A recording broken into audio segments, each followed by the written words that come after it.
So what do you see as the biggest problems facing San Joaquin County? Okay, well, the biggest problems that I see facing San Joaquin County are the same as we see everywhere, and that is just the lack of money in the economy. Financially, there's just not enough money available, and it's really important that we work to improve our economic position. And so one of the problems that we have is local jobs. We don't have local jobs to sustain our community. And what I think we really need to do is focus on improving the position of the county so that we can attract local jobs. That includes making sure that we have an educated workforce so that companies will be attracted to San Joaquin County. So once we take care of that, then we can start moving in a better direction in regards to providing jobs for the people who live here. What kind of plans or ideas do you have for actually creating jobs or bringing jobs to the county? Okay, well, some of the problems that we have are, like I mentioned, the lack of education, and some of the things that I've already began working on is working with our local university to try and keep our kids in college here locally, because what happens is because we don't really have a major public college in this county, a lot of our kids go off, they go to college in other areas, and they get the education that would be attractive to high income paying jobs, but they don't come back because there's no jobs here to come back to. We really need to work collaboratively with the local colleges to make sure that we are providing education that would attract companies such as the companies that are in Silicon Valley to our community. And that way we'll have the education here and the companies won't have any excuses for not locating here. And of course we also need to work on our business policies and make sure that businesses feel welcome to come to San Joaquin County. Additionally, they need to feel safe. We actually have cities in our community, in our county, where employers are paying for their own security. No company wants to come where they don't feel that their employees can educate their children or where they feel like safety is going to be a concern. So we need to definitely work on those issues so that we can be attractive. Why do you want to be supervisor, and what are your qualifications? Well, I want to be supervisor because I feel like I provide the best qualifications and the relevant experience to serve as our county supervisor. Additionally, it's a really critical time, and it's not time to play politician. It's really time to get in and get some work done and provide for the services that are under the County Board of Supervisors. The County Board of Supervisors looks out for all of our major public services, and these services really do serve the middle class, and they protect the economy here locally. It's not time to have a politician in office that really does not care about the middle class, because without the middle class, our economy is not going to do well, which actually hurts the entire community. I have experience providing oversight at the county level through my service to the civil grand jury, where I worked on cases for 2 years, providing mandates to different offices, looking at their policies and procedures, at whether they were effective, cutting wasteful spending, exposing wasteful spending, and those are the policies and those are the experiences you should have going into the County Board of Supervisors. Additionally, public safety is a concern. As a nonprofit director, I put gang prevention programs in our local schools. I provide services free of charge, which is definitely important at a time where, school districts and cities don't have as much money as they normally have. Just because we don't have the financial capital doesn't mean that we don't have the human capital to work together. I think most of us want to live in a safe community. We want to see the community do well. And there's so many different community-based organizations whose missions are to do the same things that our government wants to do. And when we work with them, as I work with them, we're able to accomplish a lot, and it does not have to cost an arm and a leg to get things done. And I bring that to the table. No other candidate is going to bring that to the table.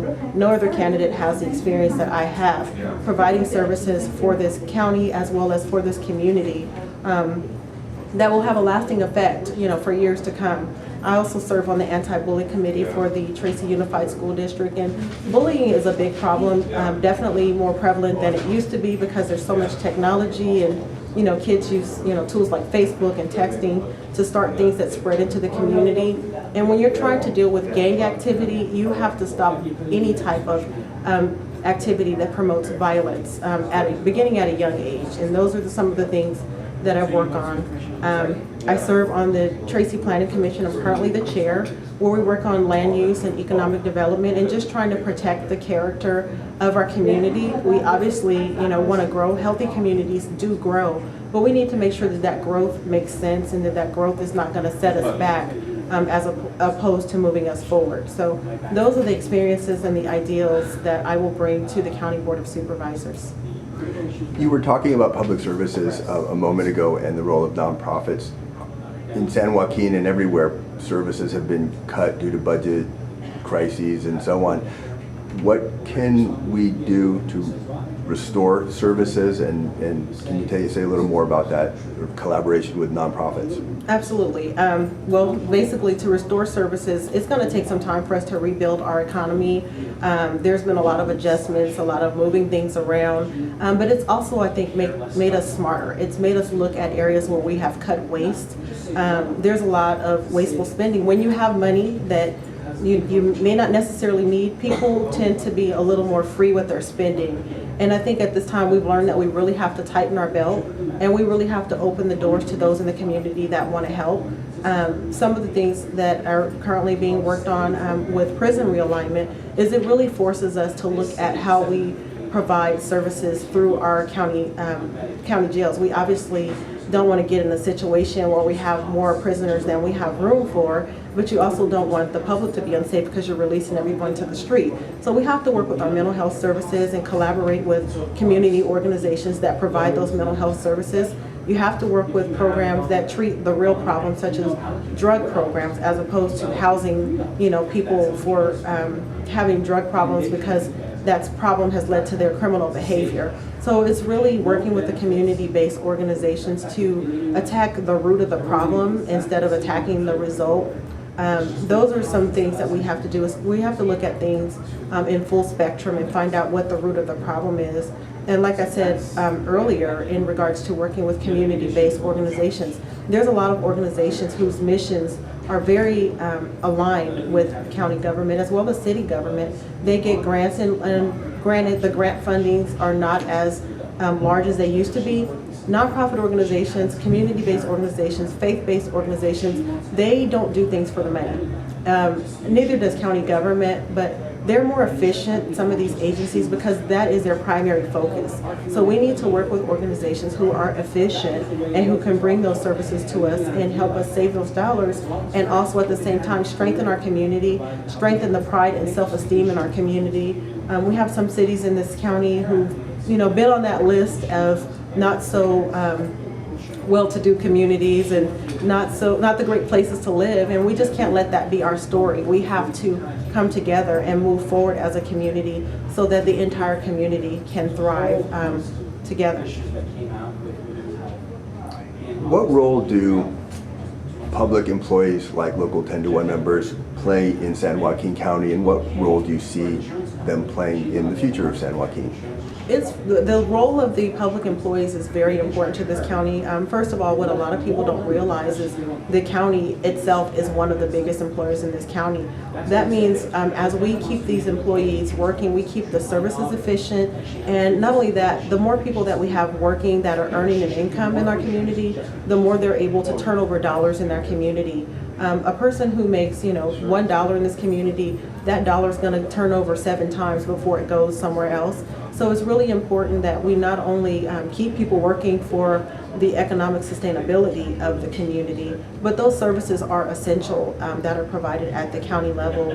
When you think about programs such as the Head Start program, where you're dealing with education at an early childhood level, it prepares them for the future so that they can be our future leaders. When you think about places like our general hospital, we're one of, I want to say 16 general hospitals left in the entire county, especially in a county where everyone does not have health services. And until we get to a point where everyone does have access to health care, we definitely need to make sure that we are in the position to provide for them access to quality health care. Because if people aren't healthy in your community, you can't expect them to show up for work, you can't expect them to show up for school. So the role of our public servants, they keep our trash picked up, they keep our water running, they keep our county healthy. They play a huge role in the everyday services that a lot of us don't realize are directly accounted for through the county employees. So it's important that we keep them working, to keep our services efficient so we can enjoy the quality of life that we're very much used to. you just answered my fourth question already, so I'll just ask one more. Is there anything else that you would like to say? And you're addressing 10-to-1 members here I would just directly. like to say that I'm very proud and honored to be endorsed by 10-to-1. I thank them very much for their support, and I just want to let them know they've definitely made the right choice for county supervisor. My commitment to this county and to the citizens and residents of this county is unwavering, as you will see in the programs and projects that I have participated in for the last 10 years. And I'm just really proud and honored to move forward, and looking forward to being able to work together to preserve and protect the economic stability of this community. We definitely want to do all that we can to make sure that we have jobs here in this community, because that's the basis of our economic stability. And we want to work on improving the quality of education that we have here, and we definitely want to protect the middle class. At the end of the day, there's a lot going on financially across the country, and of course there's cuts being made, there's readjustments being made, but I want to be here to make sure that those cuts are made fairly, that we don't just cut the bottom line for the people who are going to be the worst impacted, and not look at everyone across the board. So I think in me you're going to find someone who's going to look out for the entire community, not just for a special interest group. And I thank you very much for your support, and I just look forward to having an open door to hear exactly what your concerns are, and to be able to address them, and to look at that perspective as we move forward in county government. Because one of the problems that we have is that people don't always take all of the stakeholders seriously. They don't always open the door to hear exactly what their concerns are, and they just like to give them a solution without fully understanding what the problem is. And that's not my approach, and that's why I've been able to do so many things in this community without using a terrible amount of financial resources. So thank you once again, and I just look forward to serving as your county supervisor.